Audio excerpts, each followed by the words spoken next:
Asia కప్లో పాకిస్తాన్తో మ్యాచ్కు ముందు భారత తుది జట్టు ఎంపికపై సర్వత్రా ఆసక్తి నెలకొంది. యుఏఈతో ఆడిన జట్టునే కొనసాగిస్తారా లేక మార్పులు ఏమైనా చేస్తారా అనేది ఇంట్రెస్టింగ్ గా మారింది. ఈ నేపథ్యంలో టీమిండియా మాజీ క్రికెటర్ కృష్ణమాచారి శ్రీకాంత్ భారత తుది జట్టు ఎంపికను ప్రశ్నించాడు. యుఏఈతో మ్యాచ్లో తుది జట్టు ఎంపికపై ఆయన పెదవి విరిచాడు. టీ20 మ్యాచ్లోనూ 8 మంది బ్యాటర్లు అవసరమా అని వ్యాఖ్యానించాడు. యుఏఈతో మ్యాచ్లో భారత జట్టు కేవలం 3 ప్రధాన బౌలర్లతో బరిలోకి దిగింది. పేసర్ బుమ్రా, స్పిన్నర్లు వరుణ్ చక్రవర్తి, కుల్దీప్ యాదవ్ జట్టులో ఉన్నారు. ఇక ఆల్రౌండర్ల కోటాలో హార్దిక్ పాండ్యా, అక్షర్ పటేల్, శివం దుబేలు జట్టులో ఉన్నారు. బ్యాటింగ్ లో డెప్త్ పెంచాలనే లక్ష్యంగా టీ20లో భారత్ తరపున లీడింగ్ వికెట్ టేకర్ గా ఉన్న హర్షదీప్ సింగ్ ను పక్కన పెట్టారు. దీనిపై టీమిండియా మాజీ క్రికెటర్ కృష్ణమాచారి శ్రీకాంత్ అసంతృప్తి వ్యక్తం చేశాడు. ఆసియా కప్ మొదటి మ్యాచ్లో హర్షదీప్ సింగ్ ను ఖచ్చితంగా ఆడించాల్సిందని అభిప్రాయపడ్డాడు.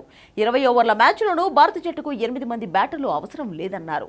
దుబాయ్లో పిచ్చులన్నీ స్పిన్నర్లకు అనుకూలంగా ఉన్నప్పటికీ ఒక బ్యాటర్ను తగ్గించి పేసర్ హర్షదీప్ సింగ్ ను ఆడిస్తే బాగుండేదన్నారు. 6 బ్యాటర్లు లేదా 7 టీ20 మ్యాచ్కు సరిపోతారని చెప్పుకొచ్చాడు. జట్టులో బౌలింగే ప్రధానంగా ఉండే ఆటగాళ్లు 4 లేదా 5 ఉండాలని అభిప్రాయపడ్డాడు. ఇదిలా ఉంటే పాకిస్తాన్పై టీమిండియానే పైచేయి సాధిస్తుందని కృష్ణమాచారి శ్రీకాంత్ అంచనా వేశారు. గతంలో మాదిరి పాక్ జట్టు బలంగా లేదని, అయితే యువ ఆటగాళ్లు భారత బౌలర్లను ఎదుర్కోవడం కష్టమేనని వ్యాఖ్యానించారు. ఇక పాక్ బౌలర్లు అభిషేక్ శర్మ బాడీని టార్గెట్ చేస్తూ బంతులు సంధించే అవకాశం ఉందని ఆయన అభిప్రాయపడ్డారు. అయితే అభిషేక్ ఒకసారి క్రీజులో కుదురుకుంటే పాకిస్తాన్ బౌలర్ల బౌలింగ్లో ఈజీగా రన్స్ రాబడతాడని చెప్పుకొచ్చాడు. మరోవైపు ఆసియా కప్లో భారత్ పాకిస్తాన్ జట్లు 19 సార్లు ముఖాముఖిగా తలపడ్డాయి. ఇందులో భారత్ 10 మ్యాచ్ల్లో విజయం సాధించింది. పాక్ 6 మ్యాచ్ల్లో గెలిచింది. మరో 3 మ్యాచ్ల్లో ఫలితం తేలలేదు. ఇక టీ20 ఫార్మాట్లో ఆసియా కప్లో భారత్ పాక్ జట్లు ముఖాముఖిగా 3 మ్యాచ్ల్లో తలపడ్డాయి. ఇందులో 2 మ్యాచ్ల్లో భారత్ గెలవగా 1 మ్యాచ్లో పాక్ విజయం సాధించింది. దీంతో భారత్ హాట్ ఫేవరెట్ గా బరిలోకి దిగనుంది.